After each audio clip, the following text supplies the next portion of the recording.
And car rally that had potential to end badly. Large crowds of people lined an intersection in an industrial area in Windsor to watch cars drift. Some councillors are now looking at different ways to put an end to this. The CBC's Dale Molnar has more.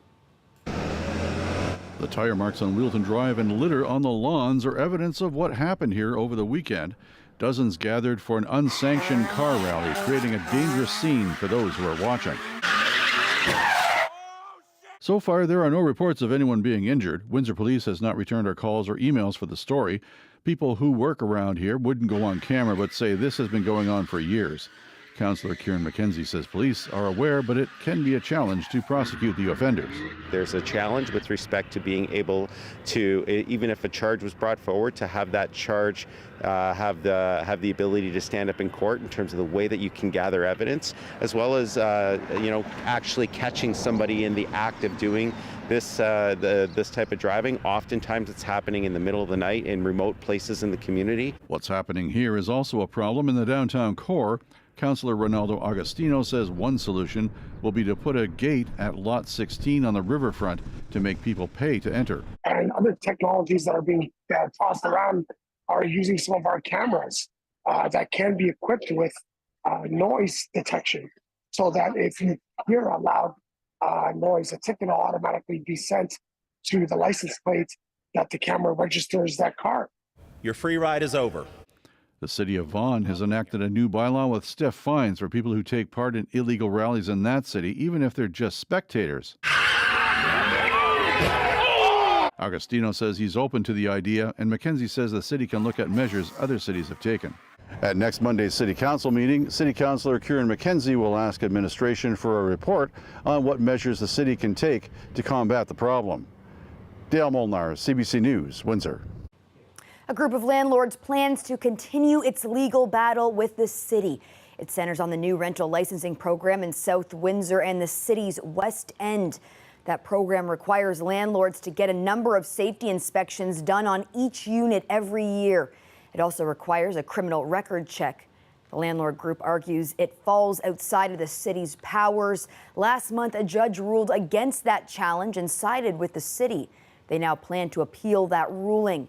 The group also says the cost of the program will be passed on to renters. It could total about $1,000 a year. Windsor police say they arrested 3 drunk drivers in the last 24 hours. Yesterday evening, police say they responded to a vehicle that crashed into a ditch on County Road 17 near Windsor Airport. Officers say they detected a strong smell of alcohol and slurred speech. The 40-year-old was arrested for impaired driving. Then 2 hours later on Walker Road near Calderwell Avenue, a driver pulled over with damage to her vehicle. The 53-year-old was also arrested.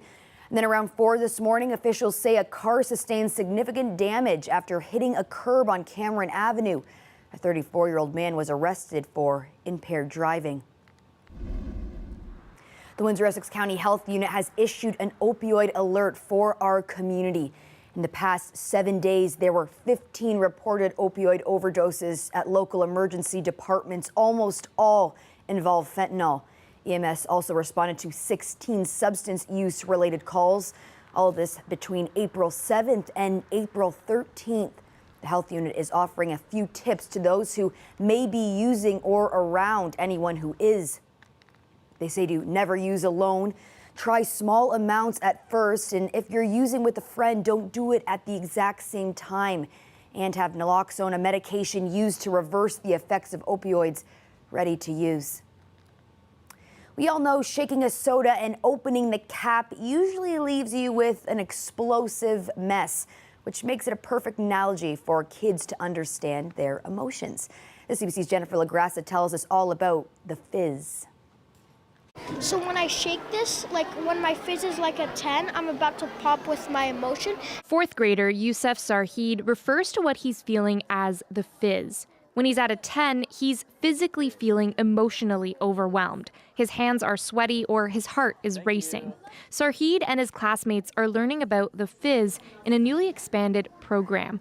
I want to thank you guys for allowing me to come into your classroom. The Decider Life Skills program is rolling out in all schools. The Windsor-Essex County Health Unit nurses are teaching students how to be more aware of their emotions. We teach them different skills that they can use when they are feeling stressed or overwhelmed or having big emotions. And then hopefully the goal of the program is that once we have taught them the skills, they can decide which skill to use to give them a better outcome.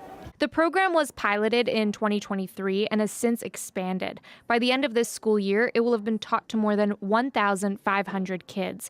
And it's happening at a time when students in Windsor-Essex are still struggling with managing their emotional and mental health post-COVID-19. It's helping me try to take a breath and not put too much pressure on the other person.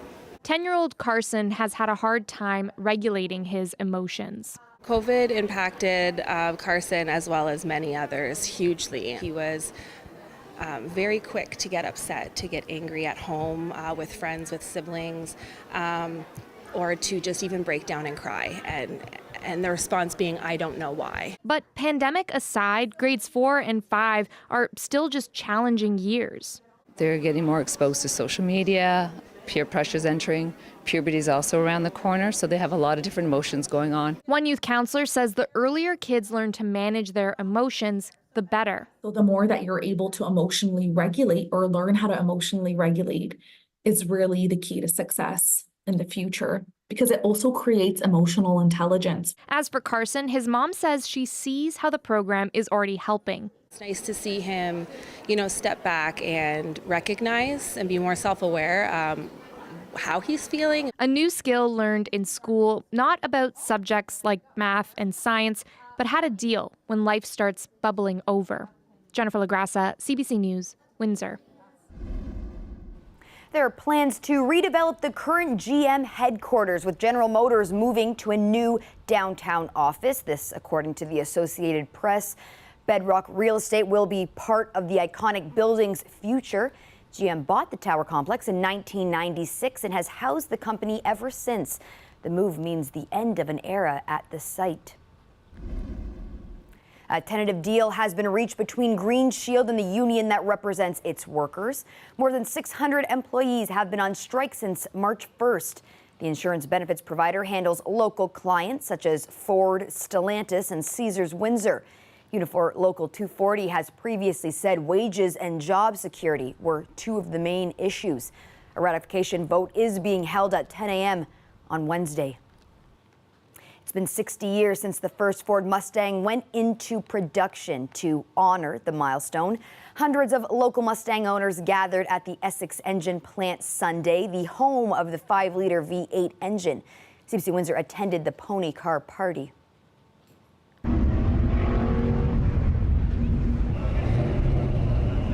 We're celebrating Mustang's 60th birthday today. Look at all the people that are here to celebrate the iconic brand. It's amazing to see. We have 1964 Mustang over here. We got 2024s back here. Last count, we're over 200. And I think we have every generation of Mustang represented today. 60 years. It's an iconic brand. It's really much part of pop culture.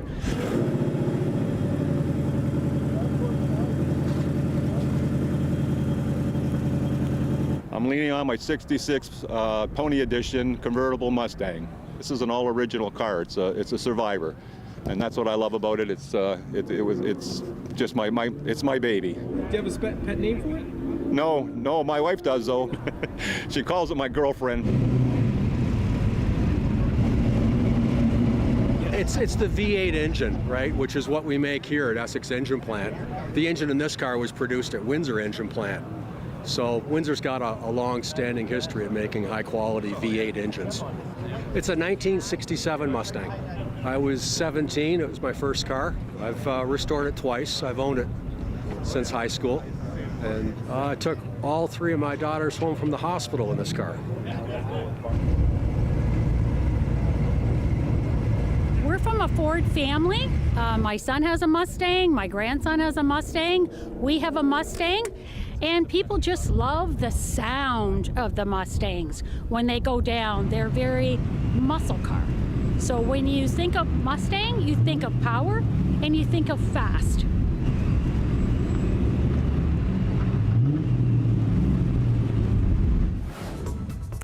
Sun, and more sun today. Those current temperatures sitting at around 18 degrees right now. We have your full weather forecast coming up after the break.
As I know you're aware, we had a group of tornado investigators down here this weekend in Amherstburg, and they've confirmed a tornado touchdown in March, which seems so early for that kind of scary weather to happen.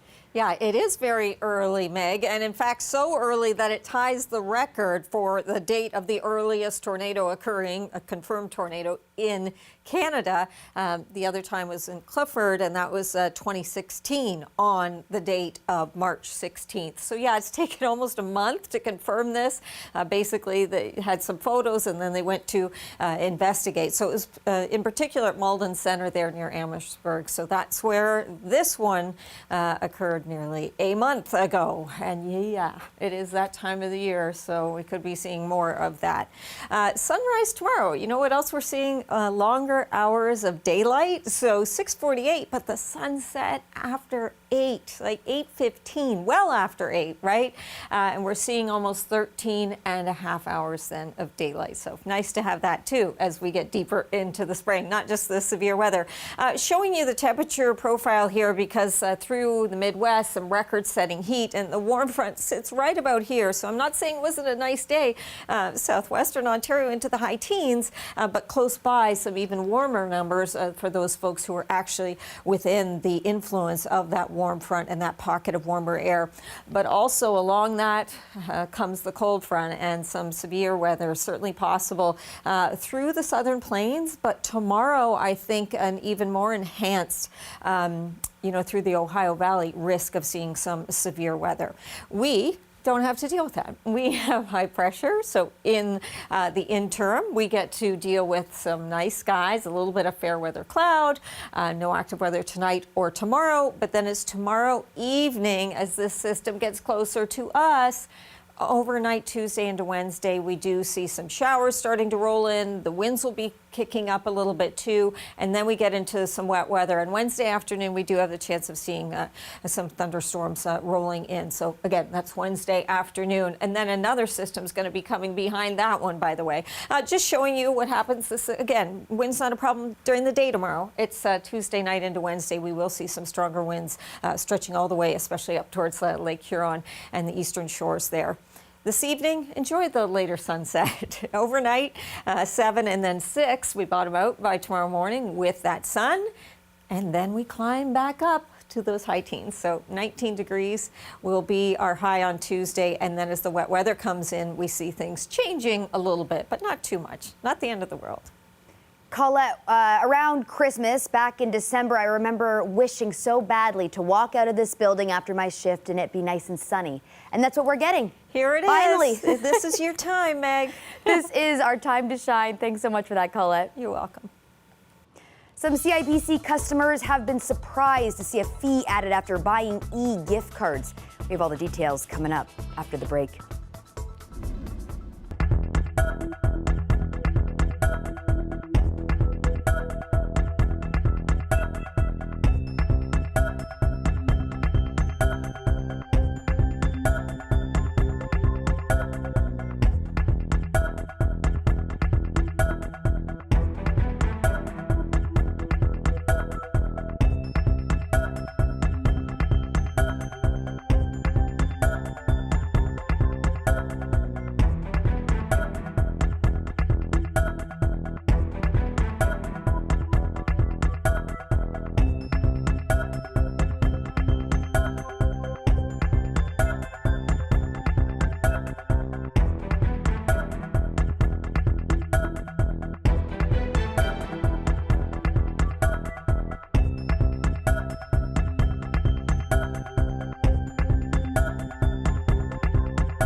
Donald Trump's hush money trial is now underway in New York.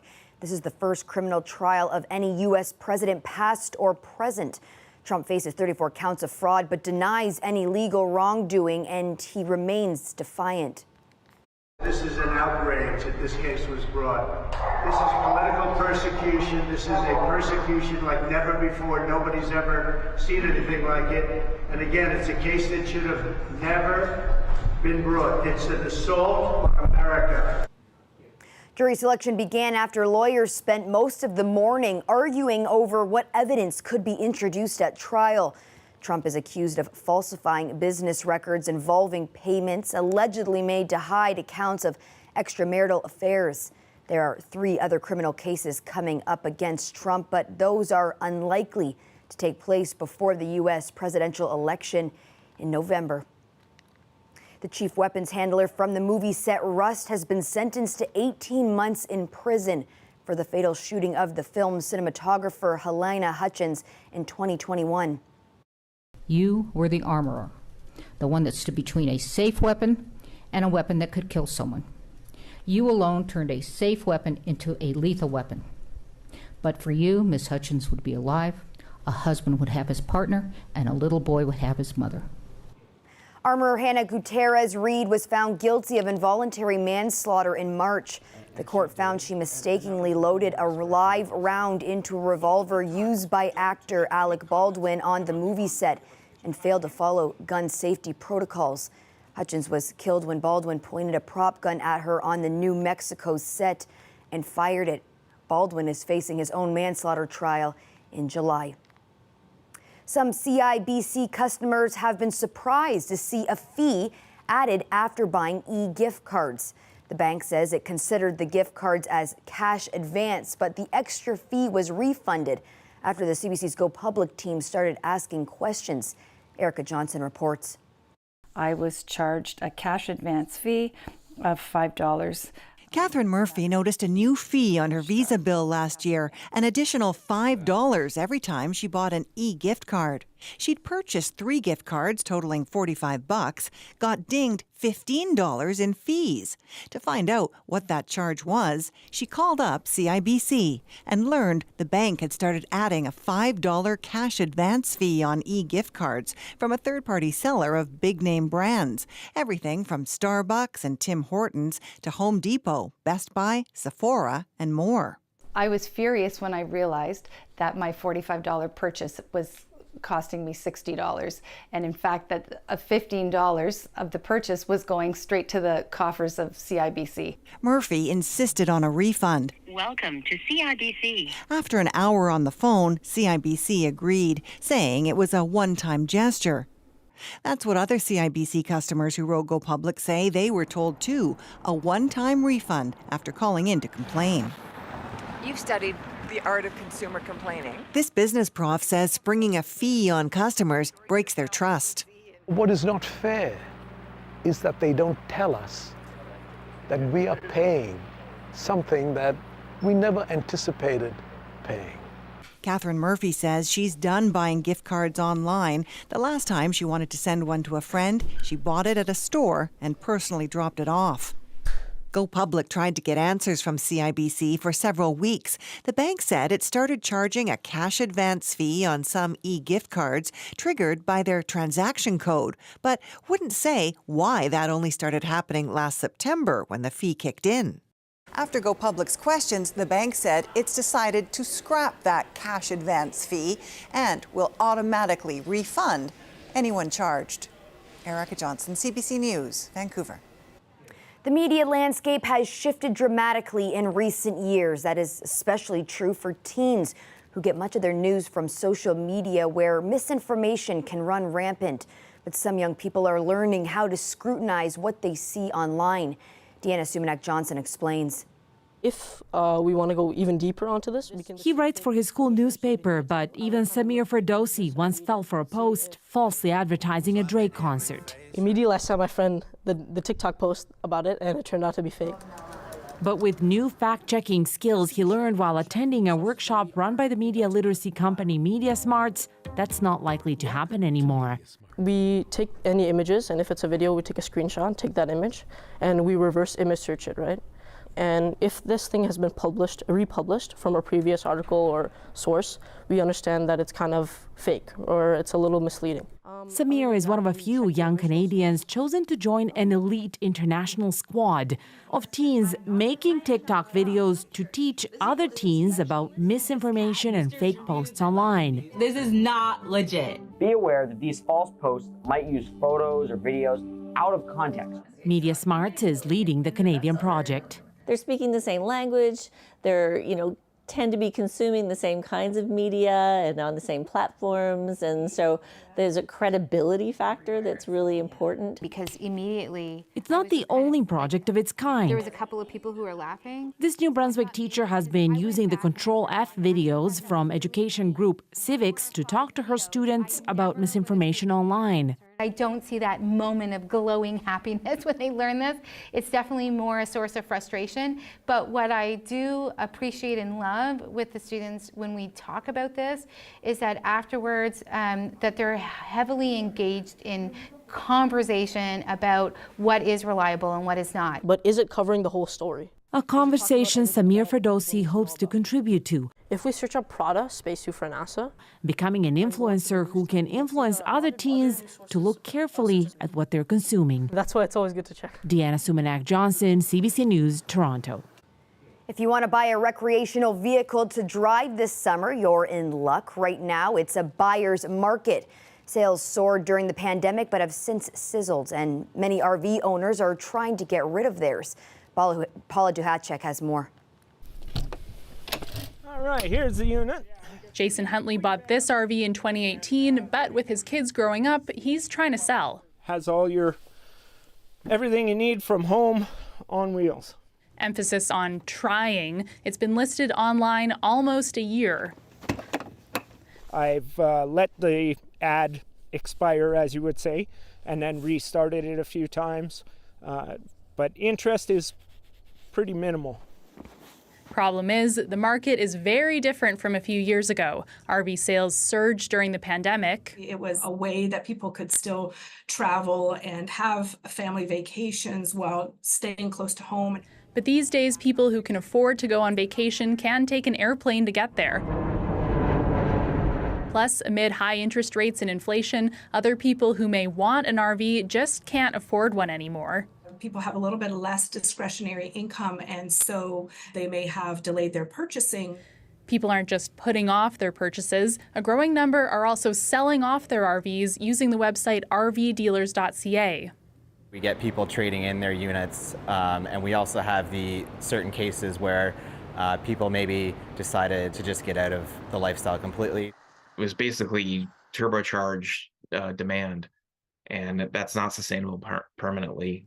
Still, this analyst thinks the industry will bounce back. Many of these customers are going to stay in the outdoor lifestyle, and I think that's going to help sell more RVs longer term because you're going to have a wider customer pool than you did pre-pandemic. As for seller Jason Huntley, he still expects some short-term trouble unloading his RV. I don't believe we've seen the worst of it yet. He's still hoping to sell, but isn't holding his breath. Paula Duhatschek, CBC News, Calgary. Well, that's it for CBC Windsor News. Don't forget, for news anytime, you can go to our website at cbc.ca/Windsor. Thanks so much for tuning in. Looking forward to seeing you back here tomorrow night.